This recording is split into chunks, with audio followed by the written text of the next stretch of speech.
बाबा हनुमान जी को प्रणाम। महान त्यागी बाबा जूमदेव जी को प्रणाम। परमात्मा एक। मेरा अनुभव, शारीरिक बीमारियां और कर्ज के बोझ तले दबकर मन हुआ आत्महत्या करने को अग्रसर।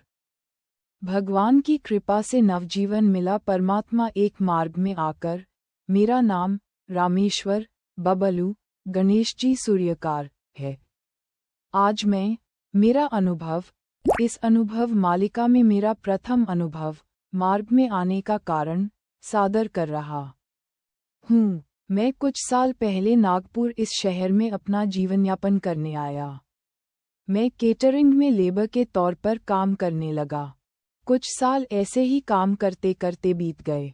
मैं इस काम से उब गया। तब मेरे एक परिचित व्यक्ति से मिला और बोला कि मुझे मेरा स्वयं का काम शुरू करना है। तब उस व्यक्ति ने मेरी बहुत मदद की और उनकी मदद से मैंने हेयर सलून की दुकान शुरू की।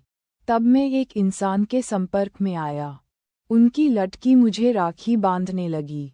इस प्रकार से मेरे माता पिता बहन भी इस अजनबी शहर में बन गए। उनके घर में अनुसया माता को मानते हैं। मैं भी अनुसया माता को मानने लगा। कुछ साल बीत जाने के बाद मेरी शादी के लिए मेरी माँ और पिताजी ने मुझ पर दबाव डाला। मुझे शादी के लिए राजी होना पड़ा, पर नागपुर में रहने वाली मेरी मानी हुई माँ को यह मंजूर नहीं था। उनका कहना था कि 2-3 साल के बाद करना। मेरी मानी हुई माँ के शरीर में अनुसया माता की सवारी आती थी। वो जो भी मेरे बारे में बोलती थी वह मेरे साथ होता था। तब मैंने केटरिंग का व्यापार शुरू किया था। माँ पिताजी के आदेश अनुसार मुझे शादी करनी पड़ी, पर ये बात मेरी मानी हुई माँ को मंजूर नहीं थी।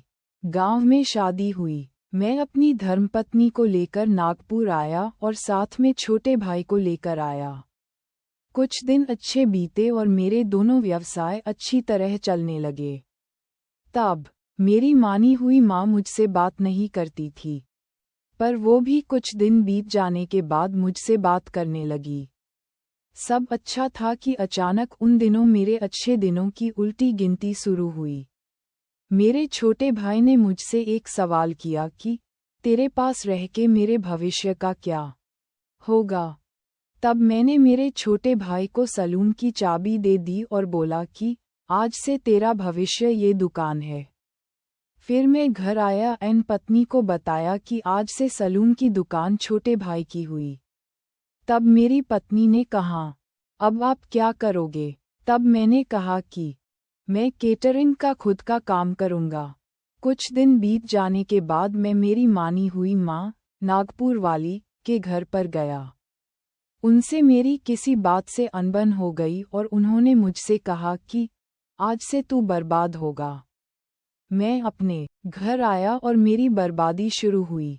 पहले केटरिंग के काम में घाटा हुआ और फिर मेरी तबीयत खराब हुई। मेरी बहुत ज़्यादा हालत खराब हुई और मुझे अस्पताल में भर्ती करना पड़ा। मैं 8 दिन अस्पताल में भर्ती रहा। फिर छुट्टी हुई। तबीयत ठीक होने के बाद मैं गांव में रहने चला गया। वहाँ कुछ दिन आराम करने के बाद फिर नागपुर वापस आया। इस बार मेरी पत्नी की तबीयत खराब हुई और उसको भी अस्पताल में भर्ती करना पड़ा। कुछ दिन बाद आराम मिलने पर उसको भी अस्पताल से छुट्टी हुई। फिर से मेरी तबीयत खराब हुई और मुझे अस्पताल में भर्ती होना पड़ा। ये क्रम चलता रहा। मेरा काम धंधा इस वजह से बंद जैसा ही हो गया था। मैं पूरी तरह बर्बाद हो गया और लाखों रुपयों का कर्ज मेरे ऊपर हो गया। जो भी काम मैं करता वो घाटे में जाने लगा। मैं स्वास्थ्य बीमारी से और कर्जे से त्रस्त हो गया। मैं जब भी घर से निकलता था तो वापस जिंदा आऊंगा या नहीं यही डर लगा रहता था। कर्जे की वजह से लोग मुझे कर्जा मांगने के लिए ढूंढते रहते थे। जब मुझे खुद में इतना सारा कर्जा चुकाने की ताकत नहीं दिखाई दी तो मैं मंदिर, मस्जिद, दरगाह जाने लगा। अनुसया माता का उपवास, शनिवार का उपवास करने लगा, पर इन सब क्रियाओं का कोई फायदा नहीं हुआ। कोई भी देवी देवता ने मेरी रक्षा नहीं की। लोगों के पैसे नहीं दे पा रहा था तो लोग मुझे मारने के लिए ढूंढने लगे। अब मैं शराब भी पीने लग गया और घर का वातावरण बिगड़ गया। एक बार पत्नी की तबीयत खराब हुई तो उसे अस्पताल नहीं ले जा सका। तब मैं खुद की ही नज़रों में गिर गया और तब मैंने आत्महत्या करने का फैसला किया। मैं 1-2 बार शुक्रवारी तालाब में कूदकर जान देने गया, पर पत्नी का मन में ख्याल आया कि मेरे बाद उसका क्या होगा। यह विचार मन में आते ही मैं वापस घर आ जाता था। रात तो कैसे भी कट जाती थी पर दिन में देवी देवताओं के मंत्र और मंदिर यही करते रहता और बचा समय आत्महत्या करने के लिए जगह ढूंढते रहता था। एक दिन मैंने पक्का ठान लिया कि आज आत्महत्या करके ही रहूंगा। यह निश्चय करके घर से निकला, तब मुझे एक फ़ोन आया कि केटरिंग का ऑर्डर देना है और उन्होंने मुझे गरोबा मैदान में 1 घंटे के बाद आने के लिए कहा। पर मैं उसी समय घर से निकल गया तथा गरोबा मैदान में गया। वहां पर मेरे रिश्तेदार की सलून की दुकान है। उनका नाम श्री सुरेश जी गणोकर है और वो परमात्मा एक मार्ग के सेवक है। मेरे पास 1 घंटे का समय था, इसीलिए समय बिताने हेतु मैं उनकी दुकान में बैठा रहा और उनकी दुकान में लगे बाबा जुमदेव जी के फोटो वाले कैलेंडर में बाबा को देखने लगा। बाबा को देखने भर से मुझे सुकून मिला। मैं काम लेके फिर से सलून की दुकान में आया और बाबा के सेवक श्री सुरेश जी गणोकर से पूछा, काका, बाबा की फोटो को देखा तो मुझे सुकून मिला। तब उन्होंने मुझे मार्ग के प्रति मार्गदर्शन किए और बोले कि बबलू, तेरे जो भी दुख होंगे मार्ग में आने से सारे दूर हो जाएंगे। मेरे मित्र ललित घायडे भी मार्ग में है। इसके पहले उन्होंने भी मुझे बोले थे कि परमात्मा एक मार्ग में आ जाओ, पर मैंने तब ध्यान नहीं दिया।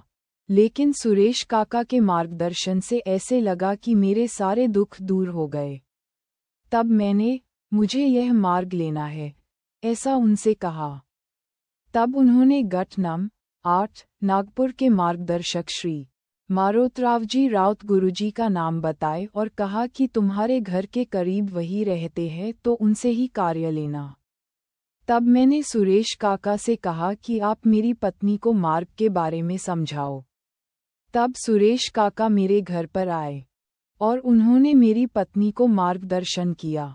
मेरी पत्नी भी मान गई। फिर हम दूसरे दिन राउत गुरुजी के यहाँ गए। उन्हें सविस्तर दुख बताने के बाद उन्होंने कहा कि घर के परिवार में एकता है क्या?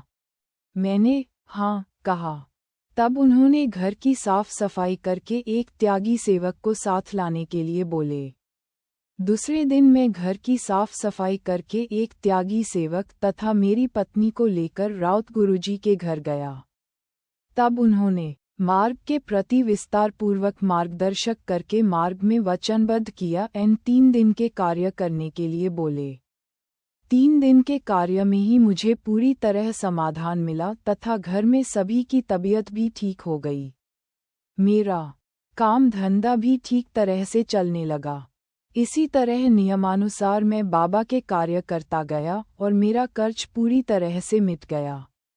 भगवान बाबा हनुमान जी एवं महान त्यागी बाबा जुमदेव जी की कृपा से मेरा जीवन धन्य हो गया। मेरा केटरिंग का काम बढ़ गया और आज बाबा की कृपा से स्वयं का केटरिंग का सामान खरीदा। एक समय मेरी साइकिल खरीदने की हैसियत नहीं थी और आज 2 व्हीलर एंड टाटा एस गाड़ी खरीदी। एक प्लॉट खरीदा। इस कृपा को मैं मेरे अंतिम समय तक नहीं भूलूंगा, ऐसा सत्य वचन देता हूँ।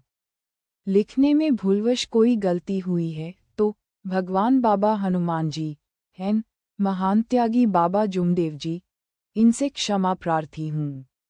नमस्कार। नाम रामेश्वर गणेश जी सूर्यकार। पता भूतेश्वर नगर, गंगाबाई घाट रोड, महल, नागपुर। मार्गदर्शक श्री मारोतरावजी राउत गुरुजी, गट नं. 8 नागपुर। परम पूज्य परमात्मा एक सेवक मंडठ, वर्धमान नगर, नागपुर। सर्वांना माझा नमस्कार।